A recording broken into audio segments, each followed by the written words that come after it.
Hey, what's up, guys? It's again me, or maybe for someone, it's the first time when you hear and watch my videos. Anyway, I'm so glad to see you here. And today we won't animate anything or draw anything. Today we will analyze how other animators did some awesome scene. I decided to analyze the short part of the animation from my favorite show, Bojack Horseman. If you haven't seen this show before, I definitely recommend you to do it and fix it. And today we will watch this cool part. Just take a look. Bojack? Mom? But Bojack? Is that you? Yeah, it's me. So yeah, we will analyze this short part from the very emotional episode. I won't spoiler you, so again, watch the full show, and we will try to understand why this animation works and actually how. So yeah, let's start. First of all, let's talk about the main characteristic of this animation. I think you noticed that it looks a bit rough, yeah, without any smooth transitions between actions, and I guess there are two reasons why it looks like that, yeah. So first of all, it's kind of visual style, yeah, and it perfects matches to the graphics of this cartoon. And the second one, it's just pretty simple, just because it's a TV show and animators have to meet deadlines and animate a lot of scenes, a lot of characters. They just try to save time on the animation. So yeah, pretty simple again, just like I said before. Maybe there are more reasons you can share with me below in comments. It's open, so yeah, why not? And we move to the analyze of each part of this part. Yeah, yeah, I know. I slowed down the full video, and in this case we won't miss any details, and of course I added a frame counter to see how it works, how many frames takes this action or that action, and of course we can compare it. Okay, let's take a look at the first scene of the video. You see that the character started moving only on the 22nd frame, and it gives us a chance to see the scene, the character, and gives some time to get used to the frame a bit. Then, to show that the character is surprised, her head goes up, obviously, here, and then goes back. But here we don't see any bouncing effect in the end or overshooting effect. But just take a look at her eyes one more time here.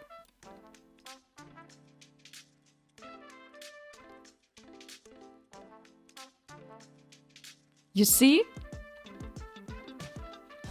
Her eyes continue the animation pattern. I mean up, down, and then only eyes move up. It's a great trick, and I will definitely use it in my future project because it saves a lot of time and still tells a story only with 3 action. Yeah, it's cool. Then the scene with the Bojack. We see 2 overlapping actions of his body. First one, he moves forward, I mean here, and another one moves up a bit, I mean here. Again, he's surprised that his mother recognized him, so the same idea that we discussed in the previous scene. And these 2 actions create one complex action that looks very, very natural. Just look at this one more time.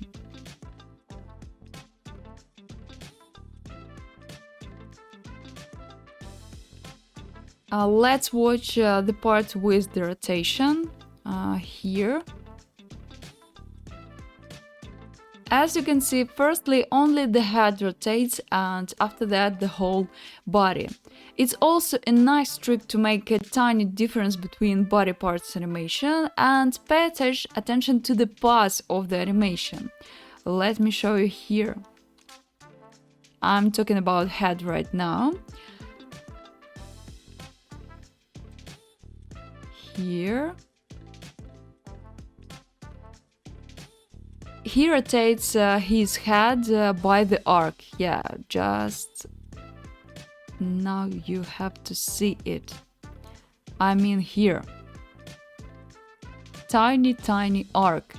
I hope you remember this principle of animation, and yeah, 12 principles of animation still here and won't leave us without any chance. Next scene with his mom. Here is a complex action. Again, we see arc for the path of the hand animation here. Let me show you. I mean here, so we will see this path. Yeah. And here are many secondary actions, as you can see. So she doesn't just bend the spine, but also raise the hand. Her eyes are blinking, and for the eyes, we see that animator use squash and stretch effect. Let me show you here. When she is blinking. Here, yeah. And not even for eyes, but also for eyebrows and some cheeks as well. So yeah, you can use this method for your character, for your projects in the future, of course.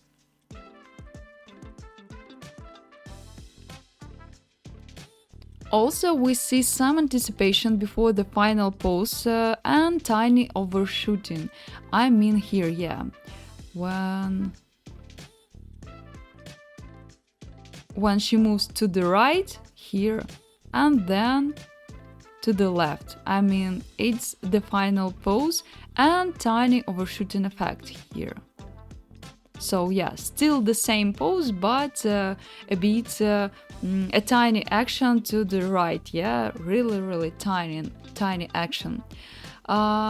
Because the character shouldn't just freeze at the end of the action, only if it's not the animator's idea. And in this case, character looks alive.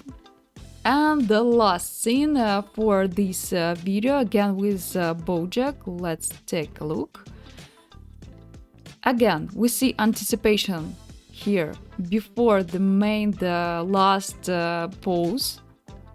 And again we see rotation, and the rotation has two actions again. So first one is for the head and the second one is for the body rotation. So again, create these two overlapping effects, two overlapping actions, sorry, you will get more natural result again. So the same idea, just like we discussed before for the previous scene.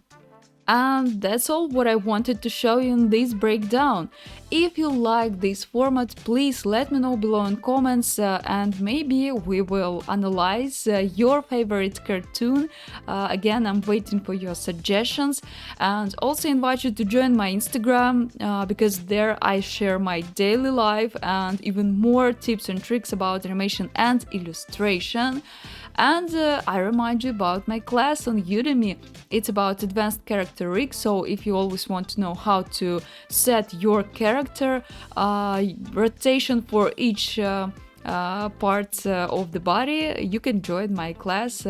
All links below in the description of this video. And thanks for your time, and see you in the next video.